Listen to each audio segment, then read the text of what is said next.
Hey, everybody. Welcome to the Town Square podcast / the After Church podcast. We're doing a double episode or a combination episode or a peanut butter jelly smashed together sandwich episode today. I don't know what to call it. Apparently. Because all kind of crazy stuff is going on, but I've been so excited. I think that's really the thing is I've been so excited about this episode for both the Town Square podcast and the After Church podcast. But I really should introduce you guys so that people know what in the world's going on. Today, we are going to be talking about this huge question, this topic of, did Jesus really rise from the grave? Is the resurrection true? Because it seems to be a lot of stuff hangs in the balance if that is true and if it's not true. So anyway, is this a historical fact? Right. Did this really happen? Do we have some sort of evidence for that? Anyway, today, the Town Square podcast, I know this is slightly different for you guys because this is something that is certainly a messy middle kind of conversation, but it's not always something we do in the public square. So we're actually going to have that conversation today, and I hope you guys will stick around and enjoy this episode. Gabriel Stovall, the co-host, the man with a plan, pastor at James Paschal Missionary Baptist Church. Also, though, his day job, pastoring is a day job. Pastoring is a 24/7 job, but this guy also has a real full-time job as a journalist and a news anchor for a TV station in Augusta. And he just happens to do the sports, and it just happens to be the week leading up to the Masters tournament. The Masters tournament is next week. I think the ladies tournament is this week. There's a chip putt drive contest. This dude is at Augusta National right now. And so, I hate you're not here, but I'm kind of really jealous that I'm not there. Woe is him. Yeah. I'm in Augusta on this beautiful golf course. So anyway, there's Gabriel Stovall, the co-host of the Town Square podcast, is not with us today. He's on assignment. Yeah. But we have in the studio the normal co-host partner, whatever, of the After Church podcast. Pastor Kurt Petersheim is here from Eastridge Church. Kurt, welcome to the show. Thank you for welcoming me to the show. That you're always on. The part of it that I'm not always on. Never always on. The Town Square podcast. Yeah, exactly. I've been looking forward to this. This is going to be, hopefully, fun. Yeah, I think it'll be fun. I think so, too. And, because we were talking about this topic of the resurrection, we knew we needed a content specialist, a content expert. We needed someone who maybe was good with apologies. And wait a minute, a doctor of apologetics. Yes. So we've brought Doctor in today. of apologizing. Doctor I'm so sorry. Your wife must be so proud. She got that doctorate in apology. I'm Date Mike. Nice to meet me. Office quote. Right off the bat. Nice. You went with the office quote. You asked for it. All right. So Dr. Evan Posey, the executive vice president and provost of Luther Rice College and Seminary. You might have to tell us what provost means. I have no idea. Okay. Well, congratulations on that title. Thank you. And welcome to the podcast. Thank you. It's good to be here. I would say provost is, at least the way I've defined it in the past, is I'm the chief learner of the institution. So there you go. I'm sort of making sure that I'm trying to stay on top of all this stuff. But there's so many experts at the school that you quickly sort of have to embrace the fact that you don't know it all. And you might as well embrace learning. The chief learner. That's good. The chief learner. Can we give a shout out to Evan's podcast? Absolutely. Because you also have a podcast. Well, it might be on pause. I don't know. I haven't seen an episode in a minute. Yeah, it's been on pause? Yes, it's been about a year, and I'll tell you why. The guys have. I feel like I need to pivot this way. I like to look at people when they talk to me. I'm listening. It's been about a year since we've recorded a podcast, and the primary reason is we've had babies and built houses. And so, thankfully, my buddies, Joshua, Jake, Elijah, Caleb, have all sort of chosen family things, the greater good, over recording a bunch of nonsense and then a bunch of, theology on top of that. But it's been a little while, and I don't know what the schedule is. But if anybody wants to go check out what you have done, there's an archive. It called? Where's it at? Oh, In Between is the title of the podcast. You can find it on Apple Podcast, all the places. Yep, and it is fantastic. In Between, it's based out of Corinthians, right? That's right. Yeah.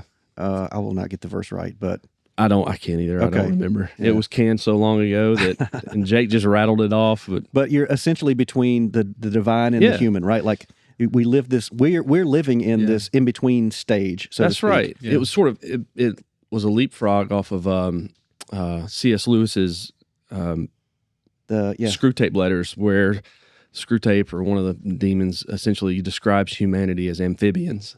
We're material and immaterial. We're not quite angelic, but we're not quite animals either. Yeah. We're amphibians, which means we're sort of in between this heaven and earth state. But not lizard people. That's different. That's different. Something else. Which might be more like people might want to hear more about that. Should we talk about lizard people? Is that the topic for the day? No. But living in between, like the mundane and the magnificent. You got it. Yep. And so that was the topic. So you would always seem to somehow work in an office quote because that apparently is your well, I just love this show. And for true Office fans, you've already shared one for us. Yeah, exactly. And some were like Easter eggs. Like he would say them and kind of keep going, and people were like, he's like, that makes no no one got sense. it. No one got it. Yep. Well, that's just sort of my life anyway. As a dad of 7 daughters and 3 boys, but I'm constantly saying things that get crickets. Yeah. It's like, well, as any dad can appreciate. Right, yeah. Welcome to my world. Yeah, absolutely. But yeah. And if you're doing the math at home, folks, you that's heard that 10 correctly. kids. Yeah, there are 10 children. Yep. Leslie Ann and I have been blessed with 10 children. Our oldest is 18 and our youngest is 9 months. So the whole gamut. Yeah. It's about as fun and crazy as you might expect. So when people hear fruitful. that, they're like, that's crazy. And you're like, Yeah, it is. Yeah. It sure is. Yeah, we do have a big bus. We do homeschool. What are some of the other questions? You're going to check off all the things. We do own a TV. Everybody, you don't have to tell anybody any of We these know how it things. happens. Let's see. You say we do own a TV? Yeah, all those jokes that people say. You guys should get a TV. Yeah, we got one. we have We one. still got 10 kids. We do. We've recently, not that y'all asked about this, but our whole family in separate TV areas of the house have been watching Little House on the Prairie again. Oh, my daughter loves Little House. Yeah, man. We watch it all the time. We're sitting there watching. What And that happened? show is incredibly dramatic. Yeah. I yeah. did not remember how terribly dramatic this show. I mean, somebody's dying, somebody's getting a disease Getting lost in the mountains all the time. all Yep. the time. And that It's soundtrack that goes with it, too. crazy. Like, I they mean, amped up the like, when it came to a intense scene, it would be like, Every other episode, Everywhere. a kid dies. You know what I mean? Like, it's so Yeah. intense. And I'm just like, man, this is wow. the prairie was wild. But probably true. Yeah. Yeah. I mean, if I sang these notes, I bet you could finish it. Bum bum bum. Bum. There it is. It's just, if you're a child of the '80s, that is in your BIOS. You know? Yeah. Well, I don't know the demographics of the podcast listeners, but we hit somebody just then, Just for right. sure. All right, let's jump into like some good news before we talk about the resurrection. Just some quick hitters here. What's some good news going on in your world, man? What do you got, Kurt? Something good happening? We've come through Missions Month here at the church, and just giving to missions. You know, so the jury's still out a little bit on that as far as like our missions giving, but it's just been good. I always love Missions Month, and we've been talking through that on our podcast too, and just what it means to.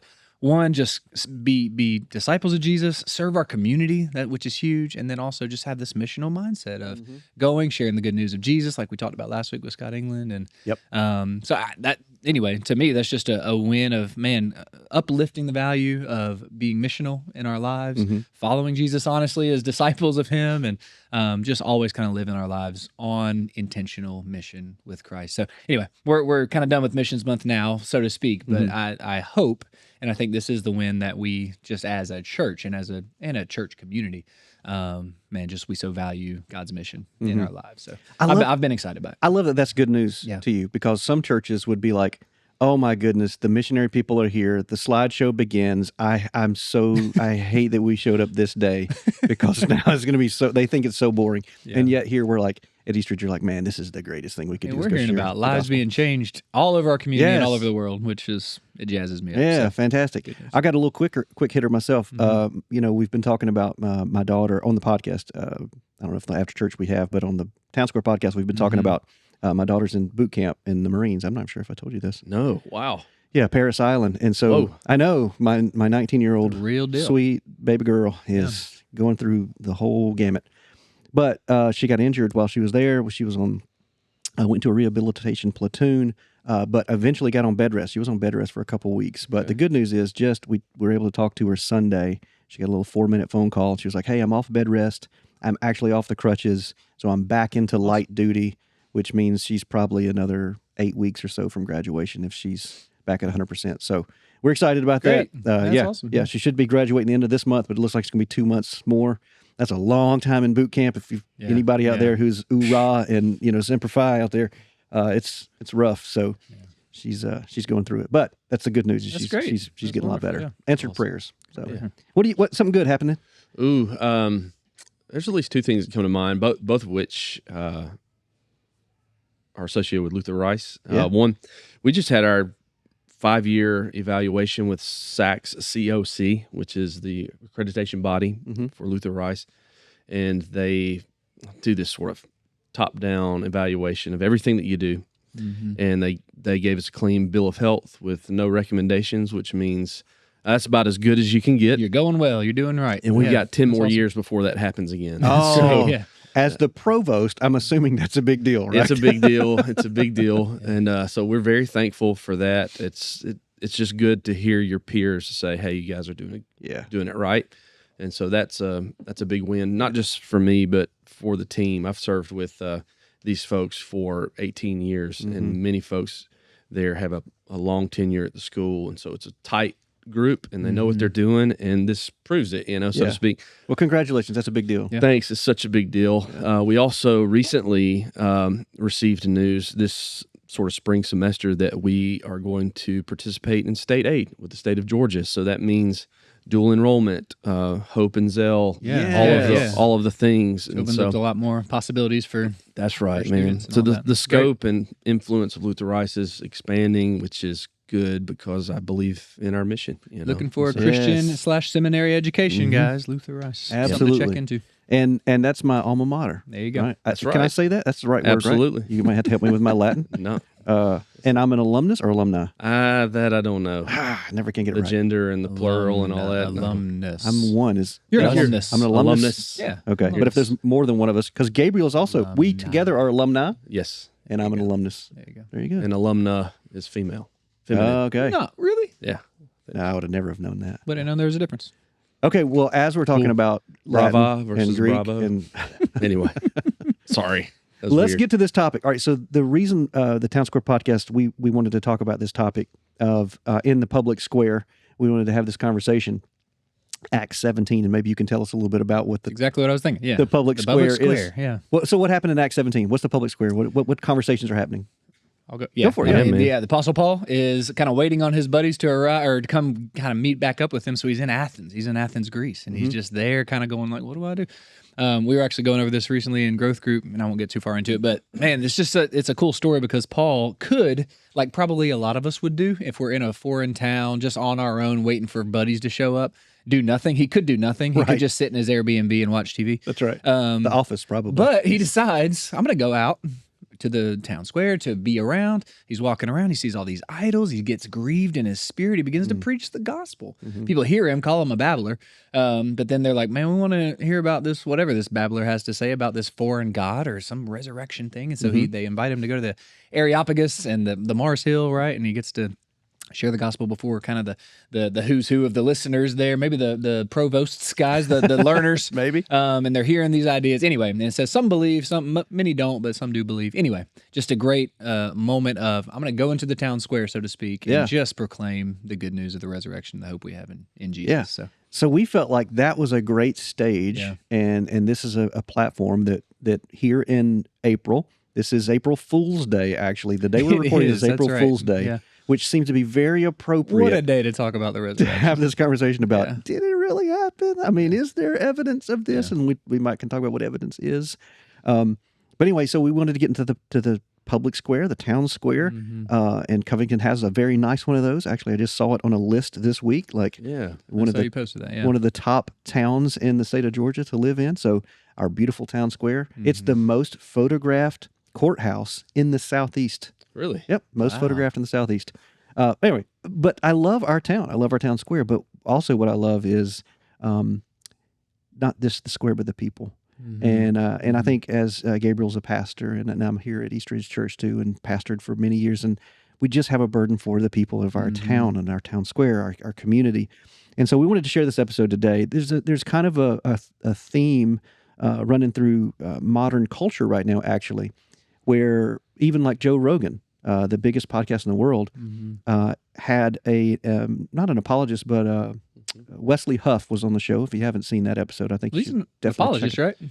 I think he, Like a historicist or something. well, he A linguist. certainly is participating in Christian informally apologetics, apologist or but whatever, his expertise is in New Testament studies and textual evidence, which is a species, right? Within apologetics. Yeah. Mm-hmm. But that episode went kind of viral, Right, like every Joe big Rogan deal. episode. Mm-hmm. But certainly hit a nerve with people who were just curious about the truth of Scripture, the reliability of Scripture, and embedded in all that is a story in Scripture is that Christ resurrected, like he actually came back from the dead, and that's a big deal. Yeah. And I think I'll lead with this and then let you guys take it for a minute. The Apostle Paul in 1 Corinthians 15 is where like he's giving this kind of dissertation or this story about the resurrection, how important it is. And he basically says, if the resurrection didn't happen, then Christians should be pitied. Yeah. Right? Like it's like, why even do this? Yeah. Just be like I don't know if he said the Epicureans or the Stoics or something. He's like, just eat, drink, and be merry. He says our faith is futile. Yeah, it's not even like. What are we doing? And so if we hang our hat, if the hinge point of our faith is indeed the resurrection, I think we just need to talk about it. Like, what convinces you that the resurrection really happened? Yeah. You want to start? Yeah, absolutely. What convinces me that the resurrection happened? Let me, I think, maybe cash this out in chronological order rather than some sort of logical priority. That's fine. If You do will. like a William Lane Craig. Yeah, something. Yeah, William Lane. Start with the beginning or whatever. Well, I think there's an internal, albeit subjective, experience, an existential moment in my life where I was confronted with the gospel, and I'll try to put it in the simplest terms as I can, or at least as I understood it as a child, which was that I was going to receive the due punishment for my rebellion against God, and that Christ's death paid the penalty for that crime against God, and his resurrection gave me hope that I would have life eternal. And that's certainly grounded in the gospel, but it wasn't as if I went through the sort of mental and cognitive gymnastics of reliability and veracity and what are my arguments and can I support the premises here. But there was an existential encounter that I had with God, and it was compelling. That's one reason. That's a great place to start too. And maybe we all should start there when we ask this question. Yeah. Rather than seeking some sort of evidence to then make us go back and have some sort of faith experience. Yeah. But to start with the faith experience, or at least, so most people who would claim to be Christian, I think, probably start there, right?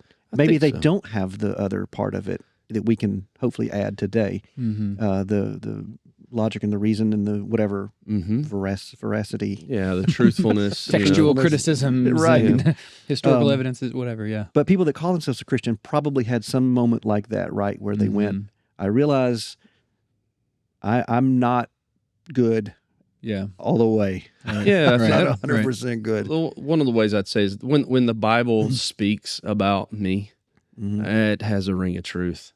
When it talks about humanity and who I am on the inside, I think it's right. It resonates. I'm like, yeah, you're exposing me here, and I wouldn't have said that as a 9-year-old, but as an adult, even in those terms, I said, you're putting your finger on something, and I might not want to say it, but you've got the goods, and that's a part of it. And frankly, not that there's a list a mile long of skeptics who became believers because of the evidence and because what I'm sure we'll go through. But for me, and for many, I'm sure it was a matter of, you've pegged it. Yeah, you're when Jesus speaks, it's hard to counterbalance it. He seems to get it right about me, and as hard as it is to admit that, that's one of the most unassailable arguments because it's so it's unfalsifiable almost, and that you're going to have a hard time convincing me otherwise, Right. based on my existential experience. And that, I think same for me and probably a lot of folks where it's like, I can't argue with, I know there's something wrong with me. And if there really is a true God, then there's got to be something wrong here between me and him. I can't argue with that for sure. When I was 8 years old when I received the gospel, I was like, I believe that wholeheartedly because I know myself and I know I like to lie or whatever. So I know something's wrong there, and I've heard this good news that this Jesus died for my sins, and if I turn it, all those things like you just described. And the truth of it is too, we see like in the book of Acts as the historical narrative story when the early church is beginning and the disciples, the apostles are going out sharing this good news of the resurrection. Jesus specifically told them, you will go and be my witnesses, mainly to that one thing, the resurrection, that I am alive. I died and I rose again. And then in that to witness that I am who I said I am, I say I am. I did the things that you are all saying I did, and the miracles and all that is verified through my resurrection. But they go and they share the gospel, and they do kind of both things that you're describing. There's times where, like in Mars Hill, where Paul is kind of going through probably a lot more of these like evidences that would help people who are skeptics, these are Greek people who didn't even know maybe the Jewish scriptures and were just trying to hear about this concept of a God who, rose from the dead or whatever. But there's also times where he just, shares with them, you're sinful and you must repent and turn from your sins and believe in this Jesus who was crucified and rose from the dead. And so both really happen, right? We see both of those experiences of, someone coming to believe through lots of great evidence of the resurrection, and also people coming to believe just because they see the truth of, I'm a sinful person that needs hope and needs to be right with God, so. Yeah, so then where would you go after that then? So you've explained now this is the experiential or whatever personal conversion type thing. So now you're an adult, and I'm not saying your experience. My experience was as a young adult, I began to ask, wait a minute, like now that I've gone to college for a minute and then encountered all these other faith beliefs and even people who didn't believe anything, a lot of those questions came into my head. Well, wait a minute. How do I even know this is true? And is this story true? And why is this one different than the others? And resurrection? Yeah. Come on, man. That sounds really out there. Yeah. So how did you then answer those questions? Oh, well, that's great. I had a very similar experience, although in sort of a different context of one, going to finish my undergraduate degree at Georgia State and having philosophy classes on campus at State, and being, and believe it or not, even when I started my college career, was at Mercer University, which at the time Bears. was that's right. I was also Mercer University. Sorry, Bruins. Are they the Bears? They're the Bears. It's the Bears, yeah. Same thing, right? And what? Isn't a Bruin? A Bruin is that's like some kind of Trojan bear. warrior, isn't it? Oh, a Bruin? I don't know. It's something to do with a bear. We have digressed. Anyway, I encountered. Sorry, that was That's on okay. me. I jumped in there. Talk about evidence that Bruins are bears. Splitting the. Someone helps out in the chat. So even at Mercer, encountered objections to the Christian faith, oddly enough, and I wasn't necessarily equipped to do anything but appeal to authority. And in this case, it was the authority of my father, who was also my pastor, and being told essentially for the first time, nobody here cares what your dad says. It's like, oh, okay. You're not in Covington at this point. Yeah. No one cares what Alan Posey says. Yeah, right. And so that's hard to hear when you admire your father and all that kind of stuff. And theology is sort of the fabric of your worldview. But encountering that pushed me even into seminary to ask these questions about, I hear the claim, I hear the assertion, and I see the scriptural basis for the belief, but why? And how far down can I dig to get to bedrock for the claim? So that then, and some people call this a type of deconstruction, I suppose. That's sort of a popular term these days, right. Deconstructing your faith. And I suppose that's what I was doing, sort of taking it down to the studs in order to see if it was sound. Just asking, why do I believe? what I believe, what I've always believed, probably, but why? That's right. Is there real logic to it? That's right. Yeah. So not only the method of do my assertions fit together well? Like is there cohesion here?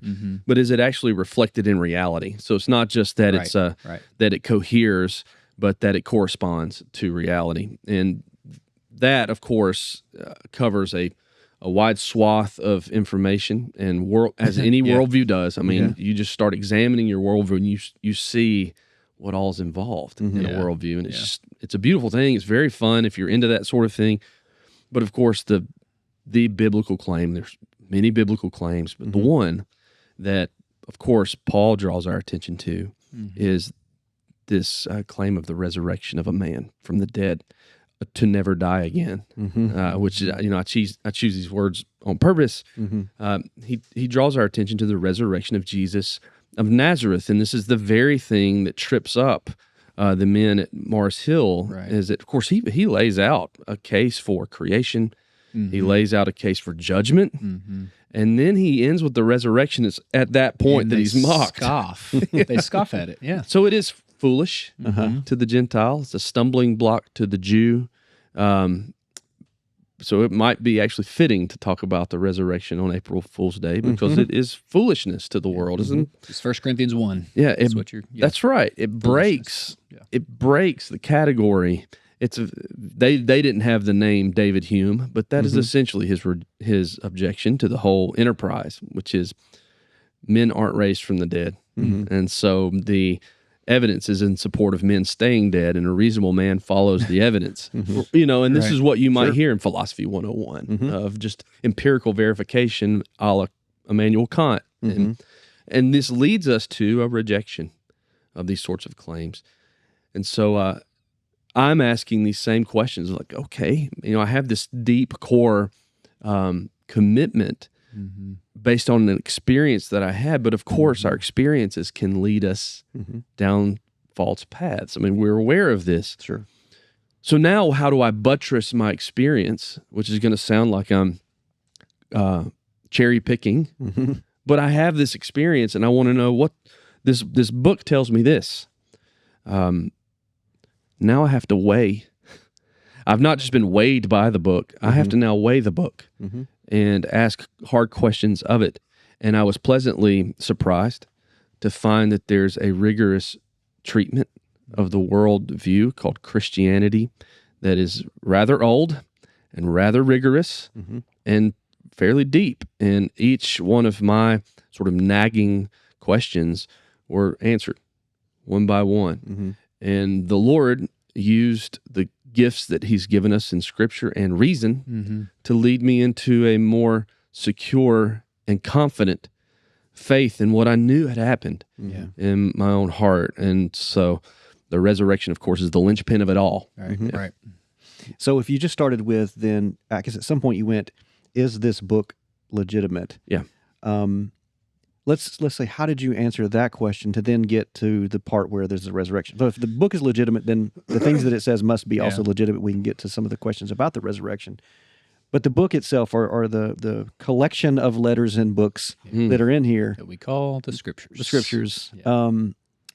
Let's say if someone hears like we don't question all of the history of Julius Caesar, for instance, right? Right. But yet, how many copies of that do we have, right, from antiquity? Maybe 30, I think, or something to that nature. And then you look at just the new. Let's just do the New Testament alone. How many accounts or fragments or pieces of antiquity, like old Scripture, do we have of the New Testament? Do you guys have a clue? I know it's it's over 6,000 in just Greek. Just in Greek. Just in Greek, yeah. 20,000 something if you factor in, what is it, Latin and other various Coptic, languages. Ethiopian. Thousand, I mean, far and away, laughably more than any, like the second closest ancient document, of manuscripts that we have and fragments or whole pieces of manuscripts that we have and things like that. And so right there is step one of, okay. Something that at least helps, right? That helps a lot towards the reliability. So this is the textual criticism that we're talking about. Wesley Huff, right? Is this what he specializes in? Yeah. That's a huge step. Yeah.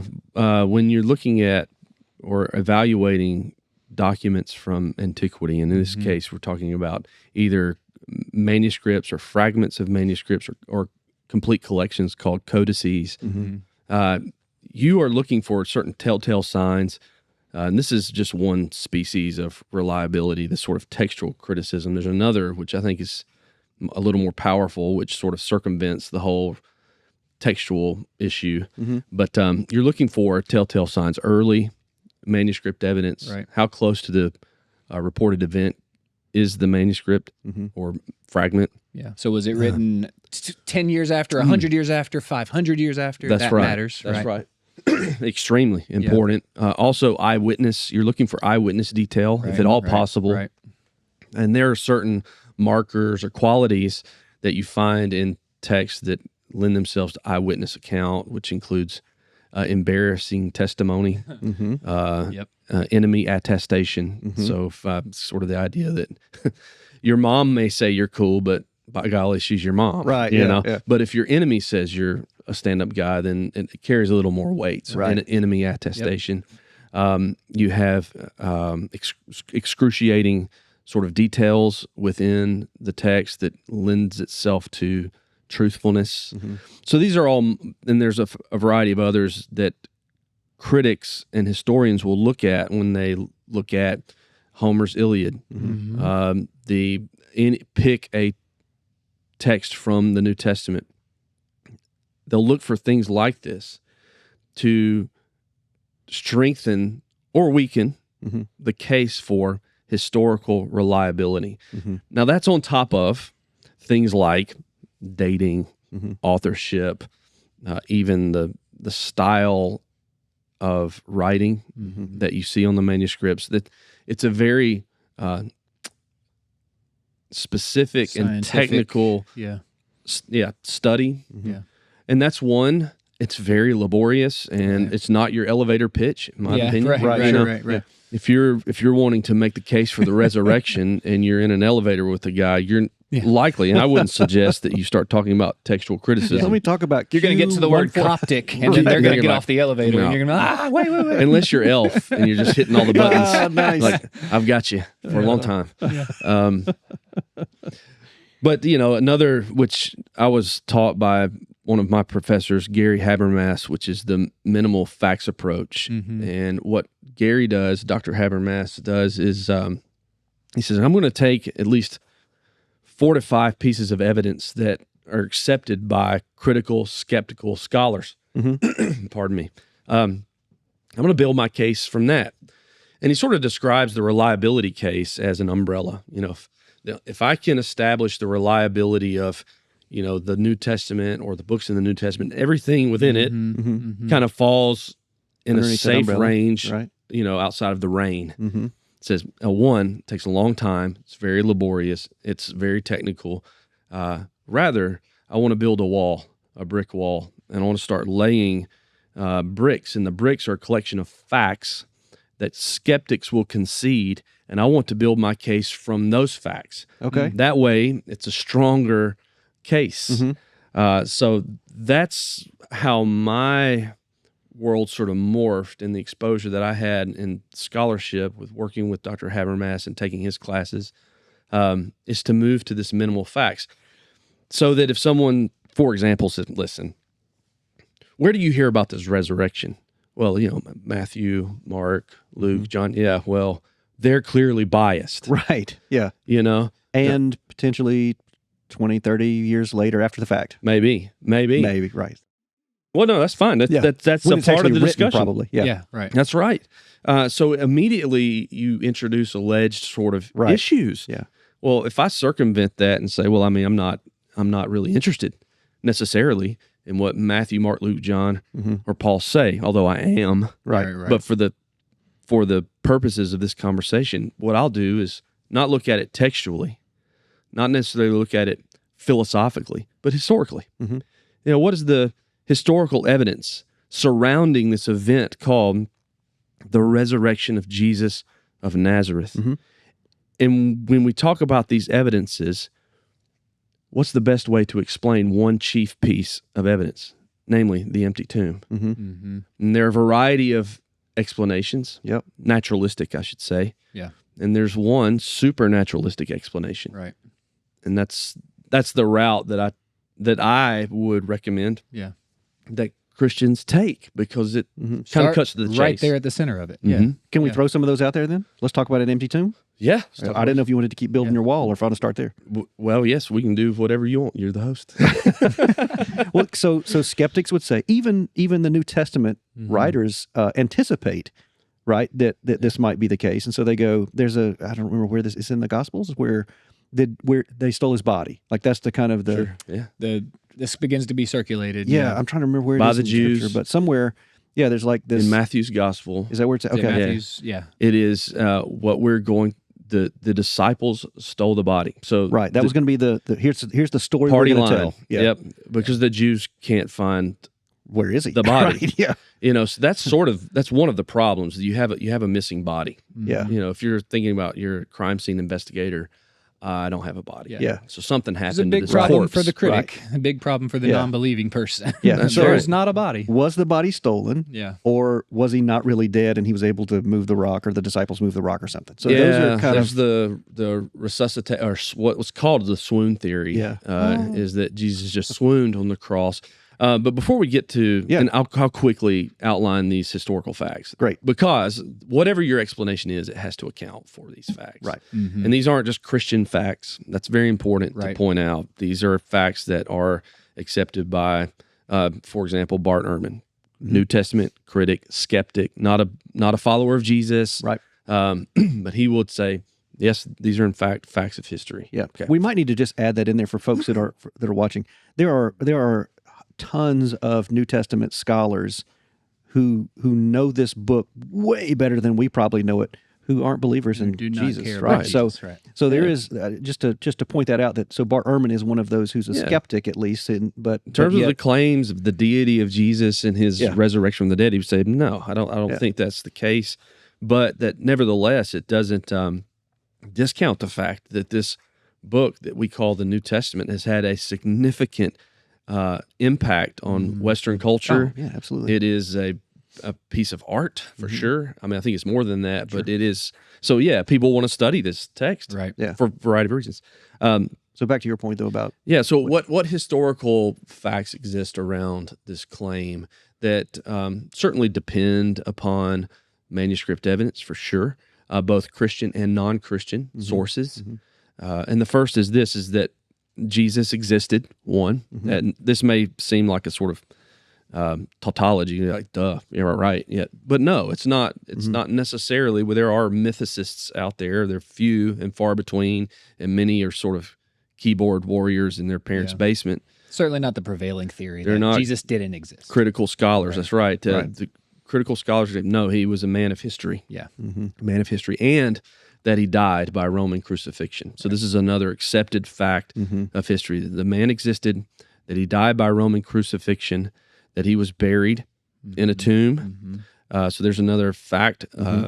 even around the year 30 AD, like that's probably very important And they because tell then we us, can draw history Whose around tomb it was, Yeah. which may also be the locate. Like Joseph of Arimathea, this is his tomb. that. Right. Yes. Right? New tomb. So that's an interesting detail to put in there if you're trying to make it up. Which I would depends. think. Yeah, that's right. It depends on the scriptures. Jesus' existence and death and burial, generally speaking, do not necessarily rely upon the scriptures for evidence. It relies upon extra biblical or non-Christian texts like Josephus, Suetonius, Tacitus, Pliny the Younger, all first and second century historians who are describing what the Christians believe, even though they may not be espousing what they believe. So Jesus existed, was crucified, buried. That his disciples had experiences they believed was the resurrection. They saw the risen Jesus. Now this is important. It is an accepted fact of history that the disciples had experiences that they interpreted as resurrected Jesus. Right. They are not saying that they actually had those experiences. only that they believed they had the Yeah. experience. The fact is You that see the they distinction? at least said they did. That's right. That is a fact. And that's what a skeptic would say. Right. He goes, yeah, I grant you that they had this experience that they believed was a resurrection, but I don't think that's what happened. They were mistaken somehow. Yeah. That's okay. Some sort of mass delusion. I will take that. Yeah. Because it has quite a bit of explanatory power, even if you're saying they believe they did. Okay. Well, because of this belief in this event, their lives were thoroughly changed from Torah observant Jews to people who changed their day of worship, who changed a lot of their sort of cultic practices, who even gave their lives for this claim. Which is just, I'll put a pin in that for a second. Definitely pin it, because that's the one that convinced Ultimately, me. Eventually, you're going to get there. But they changed dietary customs. Absolutely. They changed relational, societal custom, who they hung out with and spent time with. That's right. Right? Things like that. Some of them changed personalities. I mean, you take Peter. Yeah. Who... I mean, by all accounts of the Gospels, and again, so you mentioned like embarrassing facts would be part of like, historical veracity, where you could see like the details of people's lives and even embarrassing things that they would put in there. Peter, who maybe gave the Gospel of Mark to Mark, right? Like as Mark wrote it down, maybe Peter's account. But in all the Gospel accounts, Peter is a kind of hot-headed, impulsive, loudmouthed, racist in a little bit of ways, cowardly, insecure person. Yeah. Right? Even so, after even so struggles with even. it. Yeah, after the resurrection. But you certainly see a new mindset, worldview, boldness, passion in Peter to eventually go to his death. Yeah, that's or right. something that he at least believed to be true. I mean, he's the one that we appeal to in apologetics, who says, "Hey, always be ready to give an answer for the hope that you have." Yeah, that's right. So this massive shift in personality and worldview and commitments to the point of death. But not only that, one might expect perhaps that a group of disciples of this rabbi, Jesus, who are expecting, arguably, they missed the boat a few times on this whole resurrection thing, but let's just say that they had this expectation that they were going to see the risen Jesus. James, the brother of Jesus, certainly did not. John specifically says that Jesus' brothers were skeptics. They didn't believe. Right. And yet he was converted. Right. Calls him Lord in his own letter. That's right. The half brother, or whatever you want to call it, of Jesus was a skeptic. Who was... I've seen Jesus growing up. I don't know about this. Well, you've got a brother. If your brother said he was God, you'd be like, yeah, whatever, Jay. Yeah, Jay. Or maybe it's an older brother thing. Jesus walks on water. Yeah. Can never outdo Jesus. But, so you might, you could say, listen, James had some sort of grief-induced hallucination, because after all, it was his brother. I mean, even though he didn't think he was God, he loved the guy. Paul, or Saul of Tarsus, not so much. He would not have suffered under grief-induced hallucination. He would have been rather ecstatic that Jesus was finally put down, and so much so that he was dedicating his life and career to putting down this movement.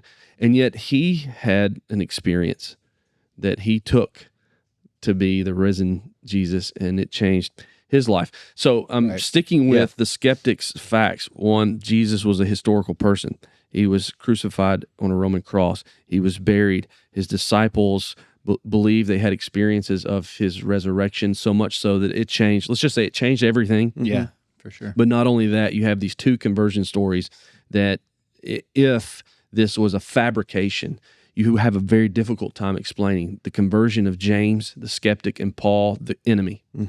And so these are the facts. If you sat in front of Bart Ehrman, he would say, yeah, I will grant you all of that. So now the question is, whatever theory you have to account for the empty tomb has to accommodate all of these facts. Yeah. All of them. Okay. To be a viable theory without sort of compounding reasons. And I mean, if you wanted to get philosophical of sort of ignoring Occam's razor, like the simplest explanation without compounding explanations. It's likely the best What one. is the most reasonable That's right. interpretation of That's these right. facts? So it's probably not the disciples stole his body, right? Because A, he'd be dead. It'd be Weekend at Bernie's, right? Like, that's not the guy they're carrying around going, I saw him. It's amazing. Does your life change? Right. And even just think of the details of that. If they did. Yeah. How did they steal his body? Right. I mean, what would they have even done? Yeah. Overpowered some Roman guards? Yeah, that's These fishermen? All right. So that Tax story is going to collectors? break down. Yeah.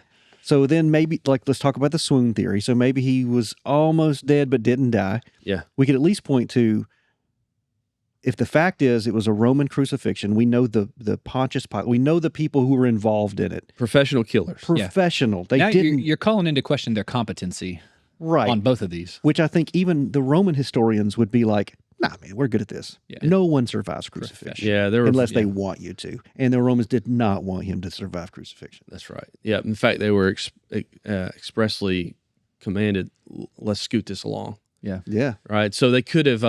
So one of the kill shots, so to speak, of a Roman crucifixion would be breaking legs. Breaking their legs. If they're not dead yet. And this is a That's right. This is a torturous way to actually prolong it. Let's really make this fella suffer. But they were in a bit of a hurry because of the cosmic issues that were going on, and they shove a spear into the guy's side, which is the quick way. So yeah, professional killers. Not only that, they were likely pragmatic as well, meaning if I don't kill this guy, I'm in trouble. It's the same issue about being overtaken at the tomb. Like, what are we going to say? Right. That a bunch of Jewish disciples, unarmed, disarmed a bunch of Roman soldiers and rolled the stone away and stole this body and had time to do all of that before they came to, or before reinforcements came, whatever. There's a lot of details of that type of thing where you're like, it's sort of, it's not what is it? Presses incredulity, right? And it's like, Yeah. you really have to, you almost have to believe a more miraculous claim, right, than just a resurrection. Yeah. Nevertheless, the swoon theory is this idea that he passed out, and I think it's a little worse than that. It's not just that Jesus passed out, that the disciples had to buy into this claim that this Jesus, who was beaten within an inch of his life, was nailed to a Roman cross, had a spear shoved into his side, arguably piercing the pericardial sac around his heart. Right. That guy had to convince them that he was the risen Savior. Right. It's a tough one. It's a big pill to swallow. So much so that they would die for it. Right. And would he even have the physical ability 3 days later? Yeah. Right. If he had been, Yes. he's probably in shock and going into cardiac arrest before being crucified. Yeah. By medical evidence. Then he's crucified. Then he gets a spear shoved in. Then he's in a tomb for 3 days. And then he can just walk out and be okay enough to give them reason to think he was really alive and okay. And not just the disciples. Now you've got to convince James. Yeah. And you have to convince Saul of Tarsus. Right. Yeah. Right. All preconditioned to go, no, dude, nope. Yeah. So swoon theory is a really tough pill to swallow. Of course, you have the stolen body, which is, again, if the body's stolen, then you have a really difficult time explaining the disciples' life-altering practice. Unless there's a really good twin look-alike, That is Hollywood makeup.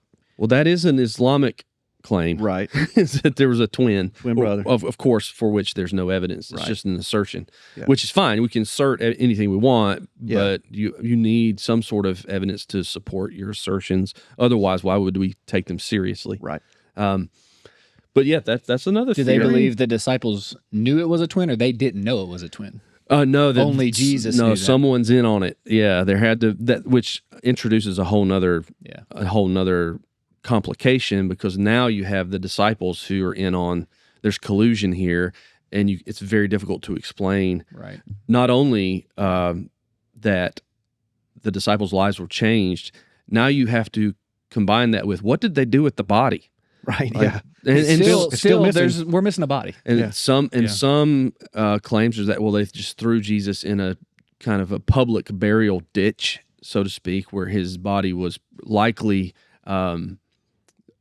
consumed by dogs or something like that. So again, you're combining and compounding the issue by taking multiple theories just to make it fit. With no evidence, you're just putting these things together to go, oh, this must be the story. This was something that happened, Right. So it must be something that happened to Jesus of Nazareth. And that's just speculation. And again, scholarship would say, well, I mean, we don't know that. Right. We don't know. All we know are these things we're willing to grant you. And to that point, so what we have is first century, you could say 5 sources: Matthew, Mark, Luke, John, and Paul. Really? Okay, so at least those 5 pretty credible eyewitness. They're at least calling themselves eyewitnesses to the resurrection. 5 first century sources who say this happened, right?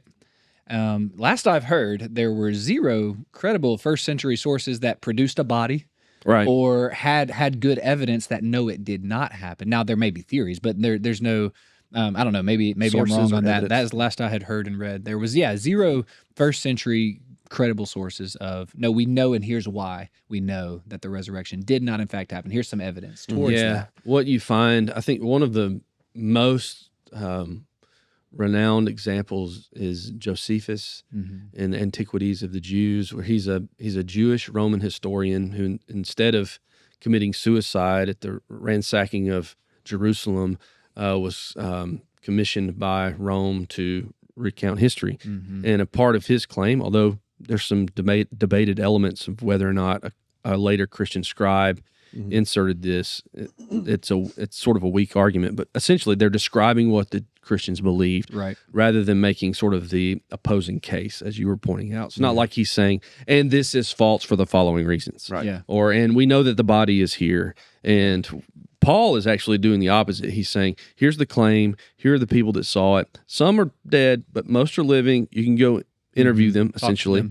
There's no counter example of that in early manuscripts. Was like, oh, well, no, he was not raised, and here is the body, and here's the evidence. They're simply saying there's this group of Christians who worship this man, Jesus of Nazareth, as God.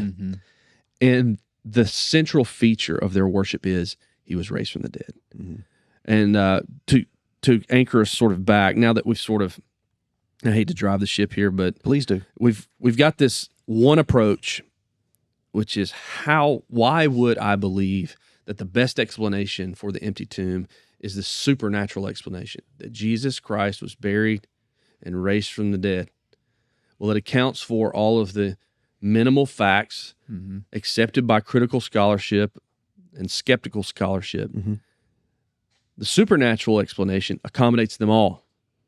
It accounts for James. It accounts for Paul. It accounts for why all of these disciples would make this big 180 turn in their world and go to bad deaths. You go to bad deaths for a thing this truth that allegedly is a lie. But you're writing about it anyway. That's that pen thing, right? If you're colluding, if this was some big giant conspiracy and these 11, 12 guys were in on it, when it came time to like, all right, we're going to now crucify you or kill you in some kind of way, Peter doesn't go, you know what? Why don't you do me upside down? Hang me upside down because I'm not even worthy to be crucified like my Christ. And you're like, wait a minute, you really believe this? Yeah, he really believes it. Yeah. It's this idea that, a man may die for a lie he believes to be the truth, but rarely will a man die for a lie he knows to be a lie. Right. And you really have to, I think, strain at it to force these men into that category, and likely women. You have to really set aside a lot to put them there. So let me just add this, and then you keep going. Yeah. And if they were duped, right? If for some reason they did believe, but it was all a lie, but they believed it anyway, enough to where they would die. Yeah. I still don't know the history of the church. 2,000 years later, would we all still be believing this lie? Yeah. If they were just duped wouldn't we find out after like, is the church really that? Is this the Da Vinci Code? Like, is there so much? Like, It's that good. That to me is the biggest leap of faith. I would have a greater certainty in a faith in the resurrection, in a supernatural event, particularly if this whole thing is true anyway. Yeah. If there is a God, I'm going to grant he can do what he wants to do. Yeah. If there is one. Right. So anyway, I wanted to say, it's hard to think we would still be believing today, 2,000 years later, with all of the technology and science and all the different ways in which we could dig and look and AI, we could corroborate all the different stories, and still we have this situation where it looks pretty solid. That it's a supernatural event. Right. Mm-hmm. Yeah. There's something to that for sure. I've never quite considered that, but I think it has some, I'm hearing it now, and there's something persuasive about it, and that the sort of, typically when you try to lay a modern view of science and precision on an ancient culture, however ancient that culture may be, it's sort of considered to be a mark of that anachronism of we shouldn't hold them to the same sort of standard as we have. But on the flip side, what I hear you saying is that we can't keep a thing secret for a week in our culture because of how dialed in we are on. Give me the You're telling me that however ancient or modern they may be, for 2,000 years we've had time to investigate, and we're still holding on, primarily like the world population throughout history. I mean, if we're just playing a numbers game, they're all saying, I'm going with the resurrection. Yeah, and I think the case you made right there, the building the wall, I think that's great, very compelling and I love that, to kind of just take the facts that even critical scholars would go, I will give you that one, and to build that up and go, okay, now again, what best interprets all these facts, and how do we look through that, and again to think through these credible witness. What in Jewish culture, what was it, two witnesses, 2 or 3 witnesses to be a credible story version of a story, unless it's a woman, and we have 5, which even I think is a good point you bring up, to say, like, why would these guys make women the first witnesses to the resurrection? If it was a lie, they wouldn't do that. That'd be stupid. Like, that'd be a dumb way to go. Well, that's the exact thing that Josephus, one of the things that Josephus mentions in his Antiquities, is this sort of cultural convention that a woman's testimony in the court of law is not accepted. Now, you can anachronistically judge them for that. I could care less. All I'm saying is that in their culture, there we go. It's just the way it was in their culture. But yet, that's what we find. And this is embarrassing for that time.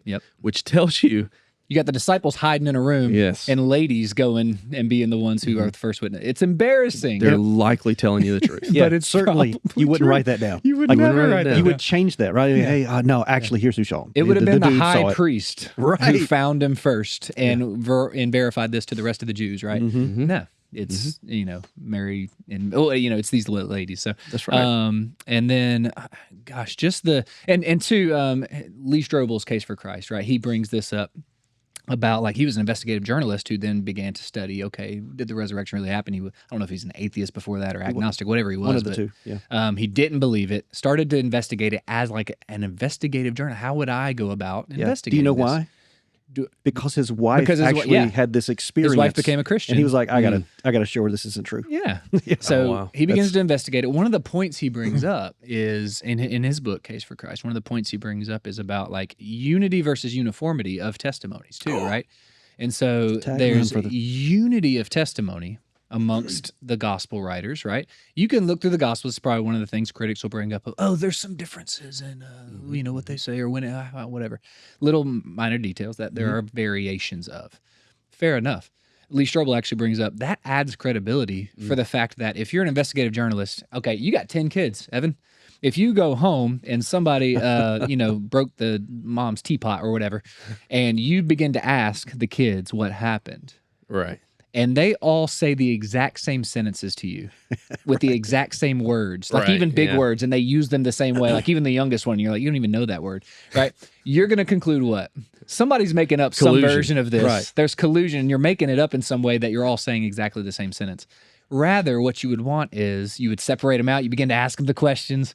There's going to be, if it's true, there is unity without there being uniformity. There's unity in their story because of what really happened from my perspective. There may be variations of what I saw and where I was in this room and I heard that yell, or I was over there and I pushed him and this, whatever. It looked like a red pot falling off the thing, and it was like, well, I think it was a blue pot. Somebody else's story, like right. But there's going to be unity, even if there's not uniformity. Which, again, as an investigative journalist, Lee Strobel was going. That actually gave credibility to it to me because it showed me they weren't sitting in a room going, okay, let's say this way. Right. They were just telling their story and what they knew to be true and what they had witnessed. Yeah, and so that gives credibility to the witnesses. Absolutely. Yep. So what have we missed? Are there some things that are just glaring that we need to cover? Well, there's so much. I was about to say, there's probably a million. There's so much to talk about, but what I've tried to at least sketch for listeners, for us, is that there are two broad paths to take when we talk about can I be reasonably sure that Christ was raised from the dead, that the supernatural explanation is in fact what happened. And one is we can do the work of the textual critic and all, which we've sort of peppered in here, which is great. Maybe it's both and, not either or. But another way is to look at this sort of, that's the umbrella approach. You have this brick wall approach of taking the minimal facts that are accepted by critical scholars and making your case from that. But even then,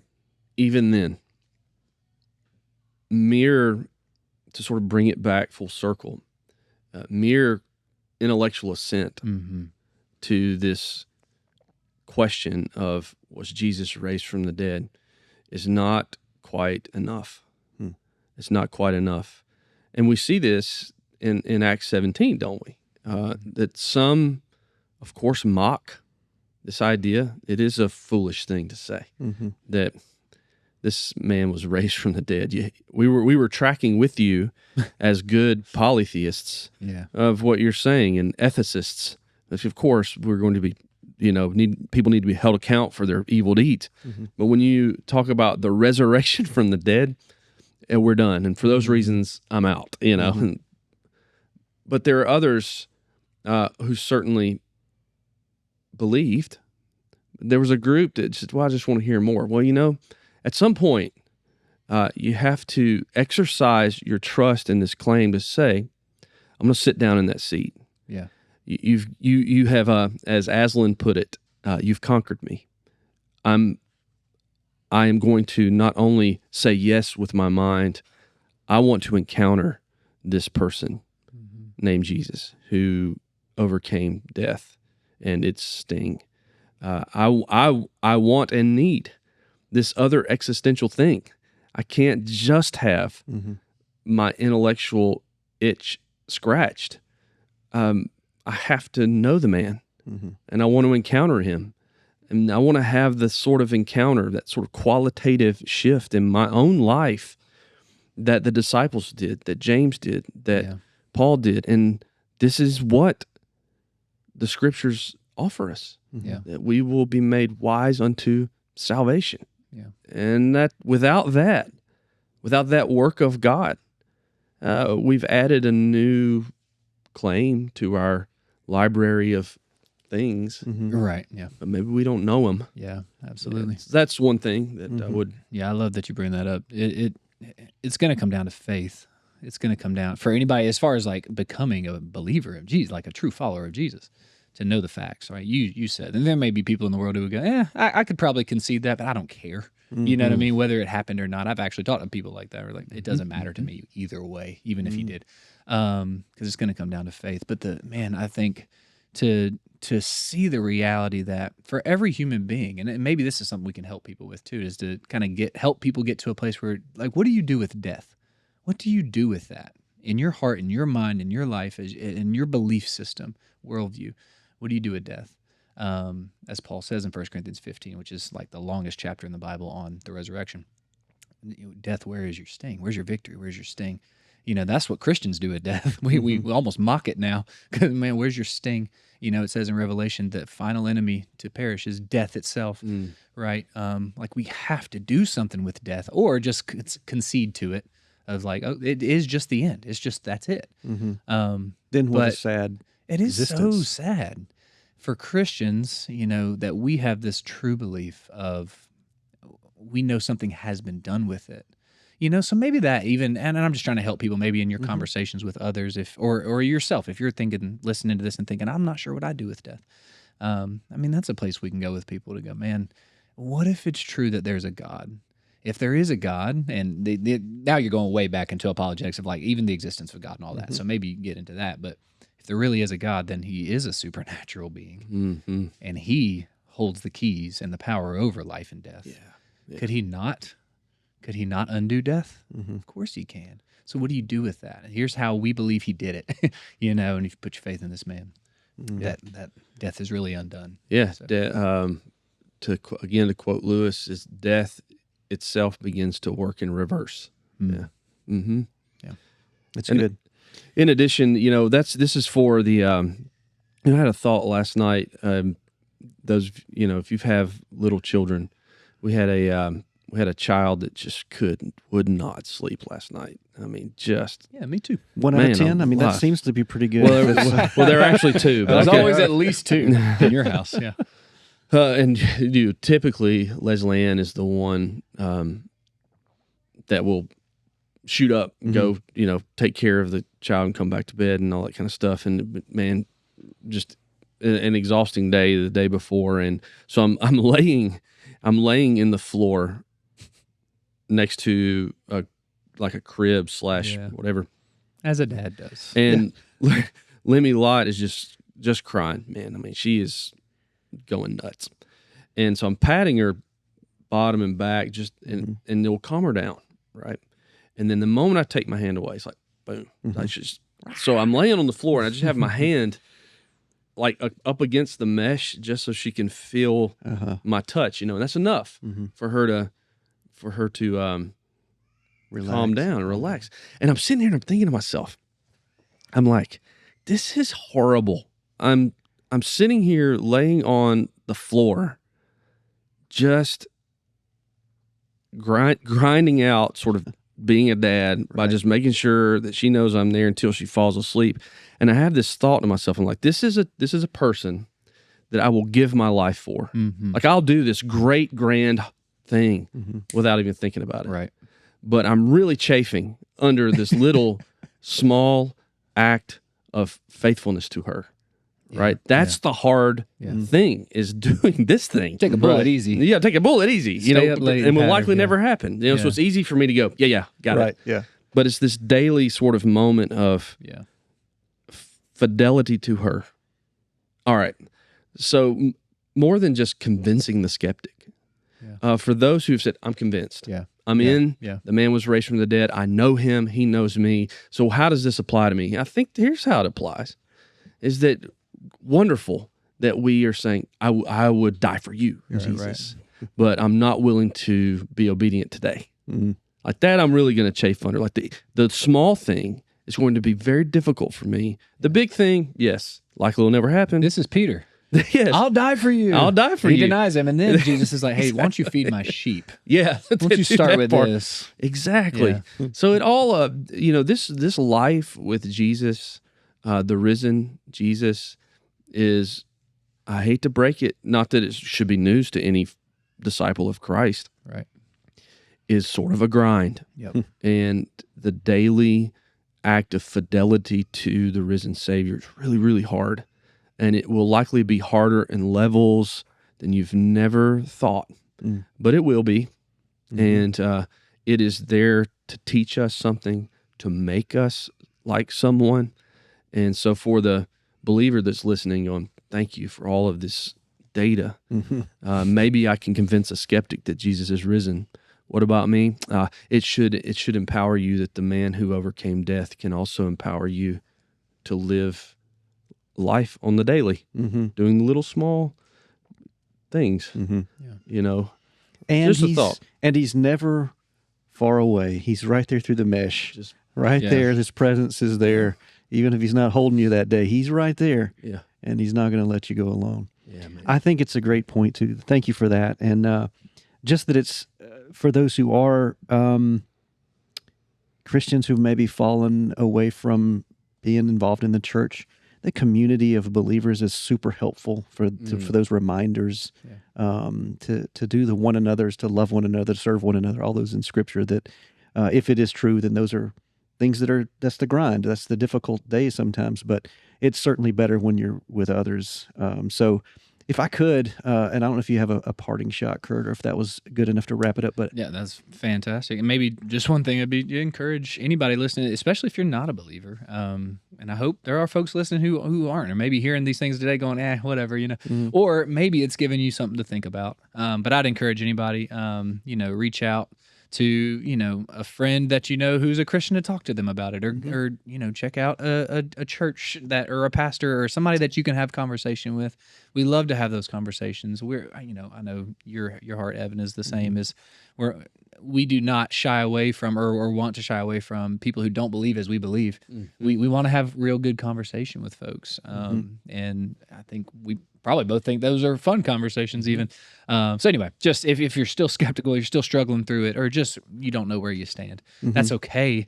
Keep seeking. And if there's somebody you can talk to, or certainly me, Evan, Trey, or whoever, please reach out. Love to have a conversation with you. Get some coffee. And the last thing I did want to do is invite people to an Easter Sunday service. And so that's coming up, Easter. This whole thing for us today was to talk about the resurrection, talk about all of the different pieces of it that we have.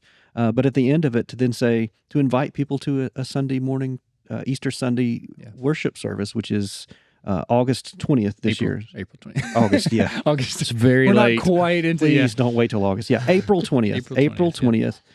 Is Easter Sunday, and what we'll do is in the episode description, we'll put a lot of links to local churches that are some of our favorite. It's about 200 of them in I know, but we'll get the ones we can. Yeah. And I know Evan will put your church there is in Fusion Church in Madison. Is that right? Yes, that's okay. correct. All right, so we'll put a link to that.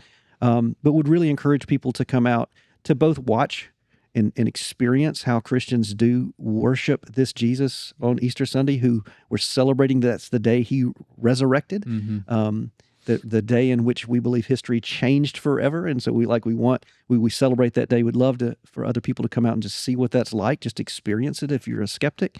And then for those who are Christians who just have fallen out of the routine, don't worry about being that guy that just shows up on Easter. Just show up anyway. Just show up anyway. Don't go, I haven't been all year. No, go. Let's just go. Let's do this together. April 20th. Find a church, go to that church, and let's celebrate the resurrection together. Right. So, man, thank you so much, Evan, for being here today. Dr. Posey. You're welcome. Thank you. Kurt, thank you so much also for being here and adding your perspective. Thanks for being on the Town Square podcast. Yeah, man. You can thank Evan for also being on the After Church podcast. Yes. Thanks for being on the After Church. You were on 2 podcasts. I'm happy to be on all the podcasts. And you're right in between. Yes. So good. See what I did there? Man, you are an artist. No. Okay. Hey, y'all, thanks for joining us. Can't wait to see you next week. We got a couple of great episodes on the Town Square podcast coming up. We've got Lanier Sims coming up, the chairman, we call him. We've got Lindsay Dykus with Alcovi Casas. We've got so many more great episodes, so stick around. We'll see you next week.